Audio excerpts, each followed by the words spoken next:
We are back. Welcome to Chalk Talk, episode 13. Let's get it.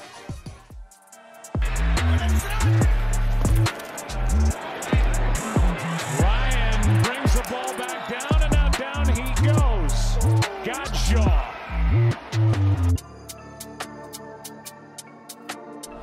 So excited today.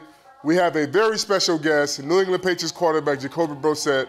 Can't wait for you guys to see it. Let's go. Welcome to Chalk Talk, episode 13. I got my man here, Jacoby Brissett, New England Patriots starting quarterback. Welcome to the show, my man. Appreciate you, man. Appreciate you having me. Thank you for coming. Always a pleasure. Been a big fan of your style, big fan of your play since you've been in the league, so I'm glad to have you on the show, bro. Yeah, for sure. Yeah. So the first question I got for you, what's it like, man, back in New England, bro? Man, it's good, man. Obviously different, I guess era that they're trying to create. But it's been good, man. It's like not that many familiar faces, about like 3 or 4 dudes that I was on the team with before, but you can see the shift in the energy in the building. It's just been a lot of fun for me to see the evolution of the building. You know what I'm saying? Yeah. It's becoming a lot more, I would say, youthful and young. The energy is very high on a day-to-day basis, so it's been good to be back. Yeah, glad to have you back, man. I know you was, I don't know if I had a chance to play against you when you was in New England at first. You probably was. This is year 9 for me now. Yeah. So this year 8 for me. So yeah, I definitely had a chance to play when you was on a New England team. Played against Tom 3 times. Mm-hmm. That was like golden era days. Playing New England. Everybody knew coming in playing New England. You probably just put an L on your scorecard already. Sure. Those guys was always prepared. Still is always prepared. But just glad to have you on the show, man. Sure, glad to have you as my teammate. Same, but I want to get into fashion. This podcast is all about sports and it's all about fashion. What does fashion mean to you? When you talk about fashion, I've been looking at your drip over the past couple of years. You're always a dripped out quarterback. What does fashion and swag mean to you? Fashion, I would say, it's can't tough. hide it now. You got something on your wrist man, now. You can't hide it now. I just put this on for you, man. I feel like it's doing it without trying. You know what I'm saying? It's like it's got to be effortless. You know what I mean? And it's like it's not about a money thing or brands and stuff like that. It's just like how can you look good comfortably? You know what I'm saying? Exactly. And I think that's kind of like how I dress like I'm very comfortable in my clothes. Yeah, very chic, very comfortable. I love the J's. And then it's gonna be certain things. I'm a bigger guy for me. Like this is go-to for me. Exactly. Like loose, like look at me, Balenciaga, joggers. Sure. This is very comfortable for me. Yeah. This is very big shoulder guy. This is very comfortable for me. And of course, you got the nice timepiece on your wrist. Yeah, definitely. So it's all about just finding things that you have your little pieces that that if for certain occasions. But other than that, I'm gonna dress comfortably. Yeah, like just being in the league. Like it's not really like too many. I mean, shout out to the QBs, but it's not too many quarterbacks I would say that have elite swag. When you think of a quarterback with elite swag, for me, I think of Tyrod Taylor. Sure. He's been doing it for a very long time. Definitely got to start with at a high level. Ty's been doing it at a high level for a long time. You've been doing it for a long time. I've been. I'm a fan of a lot of guys' swag. Just looking at your swag, and they got a couple other guys out there. Pat Mahomes got that rich boy swag. Don't know what he's going on, but he's rich though. Exactly. Hey, you can't talk about him. He got money on. Half that's a bill, what so he can do what he want. But yeah, man, just having the swag. I feel like swag brings confidence. I'm walking in the game, I look good, I feel good. I'm damn sure about to play good. They gonna pay good. And if I play good, they what? They gonna pay good. So right? exactly. So at the end of the day, it's all about having confidence. My swag is not going to be for everybody. Your swag is not going to be for everybody, but it will fit you and makes you comfortable. So that's one of the things that I like about when you talk about the word fashion. When you talk about swag, just do the impossible. Do what you want to do. Do what makes you happy. Yes. I would never do this, but if dyeing your hair pink makes you happy, dye your hair pink and be swaggy with it. But it's just all about what makes you happy. So I would say, what got you into fashion then? I think just being a bigger guy, just being a trendsetter. I had a friend in college, RIP to, DeMarcus Pitts, who when I came to a store, in college and started buying clothes, he was like, man, you gotta do it. If you're gonna do it, you gotta do it the right way. And, just put confidence in me, I would say, to be like, be the flyest big nigga. Just be the fly big person. Sure. I was like, shit, why not? Then I started getting a little money, little stipends in college, and then I'm like, got drafted, but let me just say this. Just because you have money doesn't make you swaggy. For sure. Just because you have money does not make you swaggy. But, you know, he got me into it when I was in college, and I was like, shit, why not? Take off with it, and I got to the league, got some bread, you know, and then I just started putting like the highs and the lows together, you know, and then it just started taking off. And then, you know, it just started taking off. Then my wife, you know, what she do, I'm like, you know, I gotta be swagging around her. Like I can't be half stepping. So, you know, yeah, I mean that I think it's just I just do it with no effort now. It's just consistently. It's a part of me now. Yeah, it's who I am. So, you know, when I get up, you know, I'm not a big time guy to get really fresh to go to the facility 7 a.m. in the morning. But trust me, everybody walking in the field, they see what DG got on. DG come in Balenciaga shorts. But I'm not really trying though. At the end of the day, it's just like I just got to throw on something comfortable. But it's 7 a.m. in the facility. Like I'm not about to be dripped out. Like, but I'm gonna have on something comfortable and swaggy for me. Yeah. But then I have got better with that over the years. Like when I used to be in my Miami earliest, I used to come to the facility, man. Flip-flops, don't even care. Yeah, exactly. Dolphins gear all over. Team you know, like issue, all team issue gear. Nah, you can't do that so, no more. Like, yeah, I tell people that, I'm like, bro, nah, you can't come out. That's what you tell the rookies, man. You can't come to the bar with all Patriot stuff on. Nah, for sure. But yeah, man, it's definitely a blessing, you know, having another guy on the team. You know, we got a couple guys on the team with swag, but adding a quarterback with swag, and I'm pretty sure you're going to get my boy, young Drake May, for sure. Yeah, for sure. And that's what I like about you, man, because even though, like, you know, like you've been taking reps, like you've been a starter for us, you still help other guys. Yeah. And it's like, I know a lot of people in the league, I know people, you know, don't take this the wrong way, but people in the league, when they see competition, they kind of run from it. Yeah. They kind of like, oh, I'm not going to help this guy. I'm going to try to, like, do this so he don't catch up on this. I still see you help Drake. You help Joe. Yeah. You help Zap. So that's all about just being a true pro. Appreciate talk about that. Like, talk about what does that mean, just being the leader of your room, the older guy, year 9, you know, getting drafted by New England, coming back home to play for New England. Just talk about, like, just being the older guy in your room, the experience, the challenges it takes to do that. Yeah, so, I mean, it started my rookie year. You know, I come into the room with the greatest quarterback of all time, and that's kind of how he approached it. He never, like, shied away from helping me or Jimmy, you know? So you learn that at a young age, you know what I mean? This league, it's like, all right, like, it's okay to, you know, to get somebody else better, you know what I mean? Because I want to see where I stack up against everybody. I want to withhold information and then go out there and when everybody I'm on the sideline when somebody else is in the game and like, look at him, he's about to mess this up because nobody told him that. I don't want to be that guy, you know what I mean? And I want the best version of everybody, you know what I mean? No matter, because just if something happens to me, I want the next guy to step in and be able to, you know, the standard doesn't change because everybody else on the team is like their standards are not changing because somebody else is in the game. Correct. So, you know, I just think it starts like that and just being a good teammate, man. I always want, you know, when I hang them up, man, and at my retirement party or whatever it is, I want people to start with it. Exactly, you know what I'm saying? Like, I want everybody to stay like, man, he was one of my favorite teammates, man. He was a good dude, you know what I mean? You can tell, like, he stood by his morals and principles, and I think that's where it started with me, man. I've never been, like, the hating type, so it's just hard for me to do that. You'll never seem like the hating type just from being in the locker room with you. Appreciate that. But the thing that I would say that made me realize, you know, you have all these people talk about Bill Belichick, all these people talk about, you know, Bill's nothing without Brady. Some people say Brady's nothing without Bill.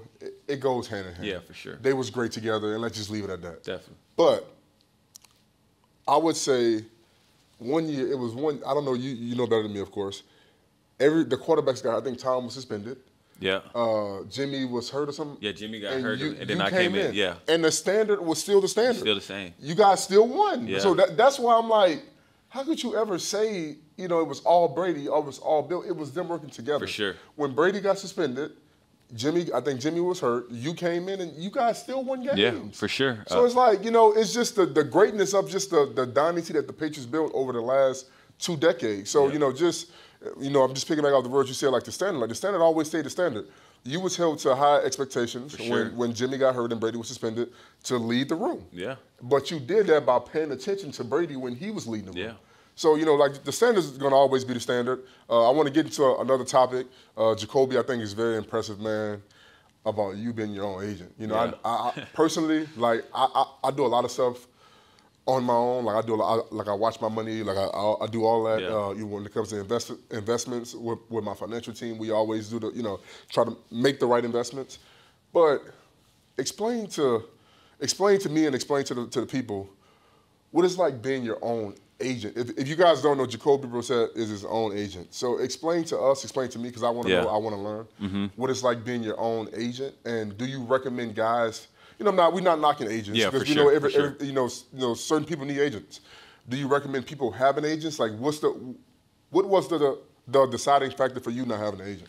Man, I would say it's probably the most rewarding thing I think I've ever done in my career is be my own agent. You know, coming out of college, now it's like all the picks are slotted. No matter where you get drafted, like you're not negotiating much. You know what I'm saying? Like, so like when I found that out, I'm like, all right, so I can save 3% on whatever money I get drafted at. I'm like, I was expecting to get drafted high, so if I can save 3% on just say $500,000, I don't know the math on that, but I can use that type of money. You know what I'm saying? So that was one of the bigger problems because I was like, man, I ain't grew up with that much. So if I get $500,000, I'm trying to keep all of it. Exactly. So so I think it started with that, and then you know once I like kind of committed to it, and I started to learn like the information in the language of contracts, I'm like, man, it's not that hard. Like, not hard at all. Like why most? And then I started to like think like, why are most dudes getting agents rather than not going with agents? Because at the end of the day, it's like I was working out back at home when I was coming out for my pre-draft stuff. So it's not like I needed that much money. I'm not like a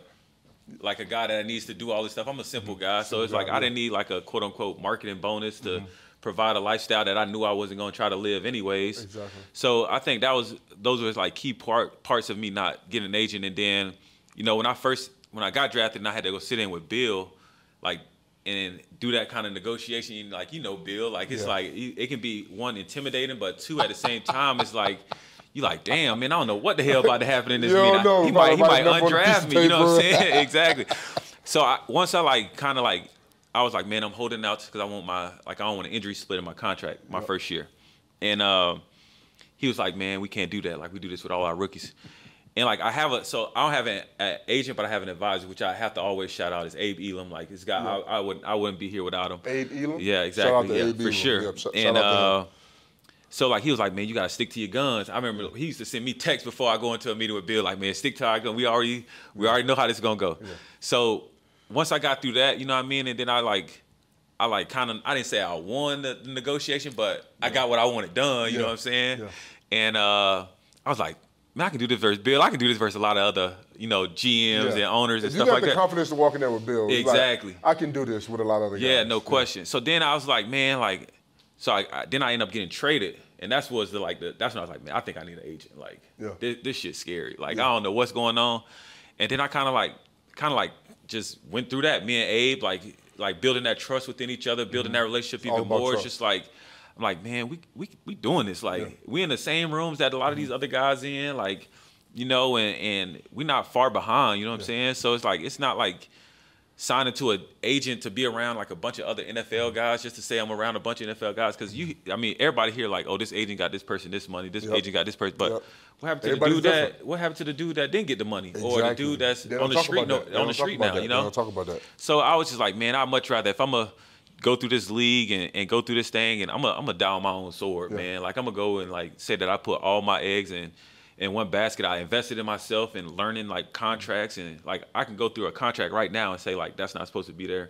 Oh, this is what you need to fight for. Things like that, to where now it's like, man, like I kind of want to be an agent a little bit, because I'm like, man, it like they getting paid that much money to say, nah, my player can't do this, because now it's like, what do we do? Like, oh, the top 5 quarterbacks getting paid this. Yeah, it's already slotted. It's already slotted again. Like, now you're just trying to see the most you can get for your guy. Exactly. You know it's what already I'm saying? slotted. So the market is already slotted. And then you just look at guys like, all right, this dude got paid, just say $10 million a year. Yeah. Like, all right, I don't got the stats of him. Yeah. I'm probably right up under him. All right, I ain't gonna get 10, but I'm gonna just say for me, like the top D tackle. Let's just say Chris Jones. Yeah, exactly. Let's just say Chris Jones, the highest paid D tackle. For sure. Let's just say Chris Jones. So I think at the time, Aaron Donald was getting paid before he retired. Aaron was getting paid probably like 20, maybe 30? Yeah, 28, something like that. Whatever it was. And then Chris underpaid. Chris like, I'm still young. I want more. You know, I'm not necessarily be wanting to say more, but he got more. I'm pretty sure he said, like, let's just call it spade a spade. I want more. You know, you always got to reset because it was just him and Aaron Donald, the top 2 D tackles. Exactly. And he was like, man, look, I want more, I'm guessing. So, I mean, he got paid more. And I think Chris is about, I don't want to call the wrong number, but Chris is probably like around about 30 plus. He's above 30. Sure. He's above 30, and that's receiver money. But I mean, if you can go get the quarterback, that's the type of money you get paid these days. So yeah, man. At the end of the day, I mean, like he's saying, it's already it's slotted for every position, even for the top run tackles, even for the top pass tackles. Exactly. It's already slotted like what the market is for them. So at the end of the day, now you're just negotiating on, you and the GM going to be negotiating on which number is fair. Exactly. For you, because when I was going through mine, like my wife told me, she was like, babe, like sometimes we just have to like be grateful.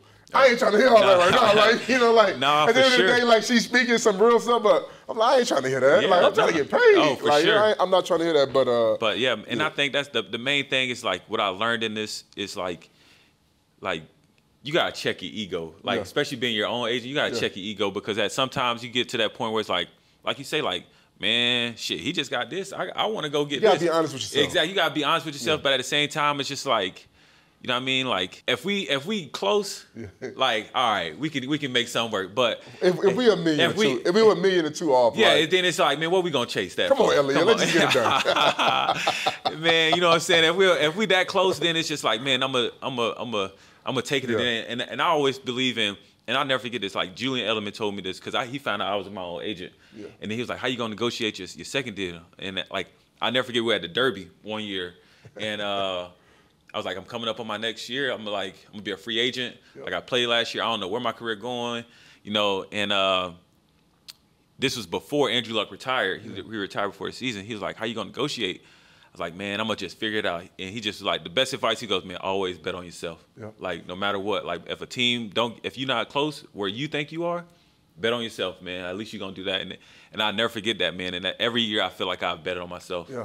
And you've done a damn good job of it. Appreciate it, man. I'm year 9, man. I never expected. Year 9, and played for, you was with, I know. I played, my last time playing you was in Cleveland. Yeah, for sure. Yeah. So I mean, and then you back with the offensive coordinator. You played with the Cleveland. Exactly. So that should be exciting. That should be good. So I mean, at the end of the day, what type of words would you give? I don't know, like what you said, a young quarterback at home, a young player. I mean, you're year 9. I'm year 8.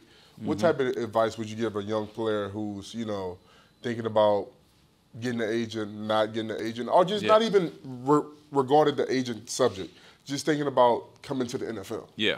So I would say the whole agent versus not agent versus, if I'm first round, I'm not getting an agent. Yeah. Like I'm not about to pay you for something that I already did the hard work in college of getting myself this publicity where people will think I'm gonna be a first rounder. Yeah. Like I'm starting there. I'm not going.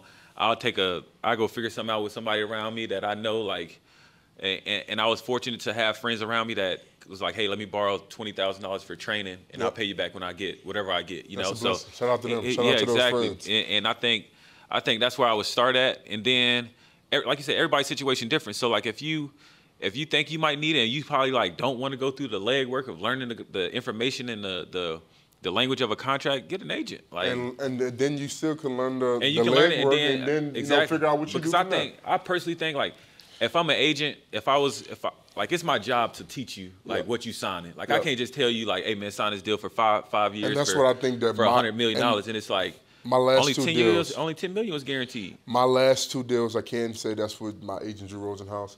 He sat down, he went over the contract. Look, this is how much you're getting guaranteed. This is guaranteed this year. And I was like you. I'm like, damn. Like, is it? Like, it looks like so simple. Exactly. And man. then I was like we was like a knee and 2 off, and I just went to Ellie and like just had a conversation man to man, and then we understood each other, and then next thing you know, like my agent called me and was like, look, we got the deal done. Exactly. And we was done, and it just was a relief because I hate being the bad guy of not wanting to practice. Yeah, for sure. You don't want to be a distraction. I hate it, and I told him, like, look, man, I don't want to be a distraction. Mayo's a new head coach. Yeah. I don't want to be a distraction to the team. I really just want to go out here and ball. I didn't do nothing in OTAs. I just worked out at the facility, and I went home. And training camp came, and I remember having this conversation with Elliot. For mini camp, I was like, look. I said, look, Elliot. And I was like, I ain't doing nothing for training camp. I'm not doing nothing for, because he had called me because the first day of minicamp, I didn't do nothing but I did my conditioning and I shut it down. And the second day, that morning he called me. He was like, look, like, what's going on? Like, we want you to be out on the field practice. I'm like, look, Elliot, I ain't got a guarantee, you know, and you know, something happened. And like, and you know, everybody always said, you know, I get it. This day and age, the top pass rushers are getting paid big money, but you also need a guy to come in and stop the run. Oh, for sure. I'm like, if the run don't get stopped, then it's a long day. Yeah, exactly. It's a long day. I guarantee you, those guys don't want to be in the double teams all day, every day. You know, so I'm like, let's just try to get somewhere to make it fair. I'm like, you know, I'm not gonna do nothing against Philly. Joint practice just happened. I'm not gonna do nothing against, you know, in training camp. And the reverse cycle, me and my agent ended up taking a whole nother approach. Yeah. When it came to training camp, you know, I practiced. I was out there. Sure. I practiced and passed the first couple of days. And then about the third day pass, I got paid, you know. And, you know, when we're just like $1 million or $2 off, I'm like, Elliot, like, let's just get this done. Like, I want to be here. You guys want me here. Let's just get it done. And then we end up getting it done. So, shout out to that. Man, I would say, like, as a player, because, like, those are things that I study. Because I'm like, man, like, I see DG going through a contract negotiation. So I'm like, and you know, we was in the sauna talking. I'm like, man, how do you approach this? And I think the best thing you did for yourself, man, was show up, man. And like, you just showed up in shape. I was there like conditioning test, and they smashed that. And they're like, man, like, damn, what we gonna say? You know, they probably like, how was we gonna like say like, you don't deserve it? You know what I'm saying? They probably was expecting me not to do something. You know what I mean? Or come in there and be like really be a distraction, like a dickhead or something. Stuff like that. And I think like you coming out, then you started practicing. I'm like. All right, you can't fault the man now. You know, he putting his trust in y'all that y'all like. If something happened right now, you gotta take care of him. You know what I'm saying? So I think like even that for young players that's going through the similar situation, look at that. Man, you gotta show up. Like and let's just you gotta explain it to him like where a coach like, look, man, you see what I'm going through. Like this ain't got nothing to do with what I'm doing. I'm paying attention to meetings. I'm showing up on time. I'm not late. You know what I mean? I'm being a leader still, and I'm working out. So it's like it's not like I'm just sitting on the couch and I'm like waiting for y'all to sign me. I'm showing up every day, like I'm paid. Putting my body on the line. Exactly. D-linemen, I mean, we put our bodies on the line every day. But I trust myself. First of all, I trust a God that everything was gonna be okay. I'm like, I'm just do my part, and He gonna do the rest. It was a good. It was a different DG. It was a different DG walked into that building the next day though, man. It was a relief, man. I smelled it. As soon as I saw DG, I know when new money coming in the building. It was a relief, man, and I'm so excited about the season. I know a lot of people. Yeah, for sure. You know, a lot of people think we're not gonna do this, do that, but I'm telling you, man, I got my trust in you. I got my trust in anybody's under center. But I got my trust in you. I can't wait to see you. For sure, man. Week 1, Cincinnati. Defense gonna make it do what it do. We're gonna, you know, try to always get you guys the ball back. But I can't wait for it, man. I think it's gonna be exciting to see. I really think.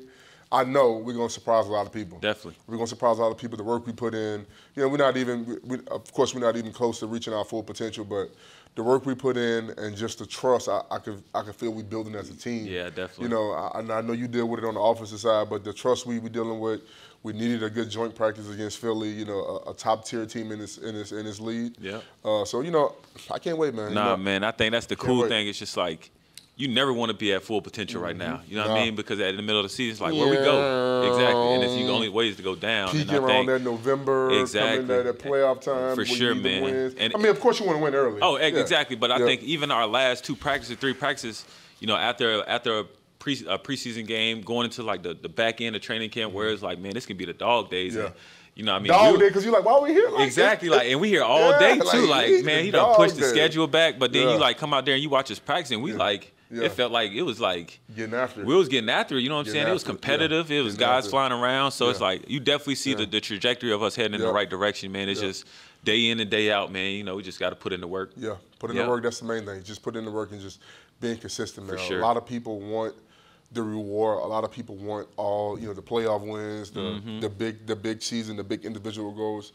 But as you know, consistency breeds confidence. Yeah. If you are consistent, you're gonna be confident. If you're not consistent, then you're probably not confident. Yeah. So just being consistent, and I really think we got a good shot of, you know, reaching goals this year.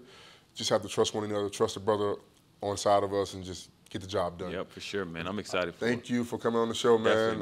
It's been a pleasure. You know, I think you're the first quarterback that come on the show. Definitely won't be your last time on the show. Nah, for sure. Thank you for coming.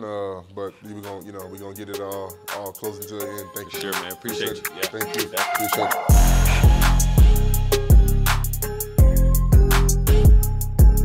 it. Big shout out to Jacoby Brissett for coming through today. Make sure you guys like, share, subscribe. See you on episode 14. Peace.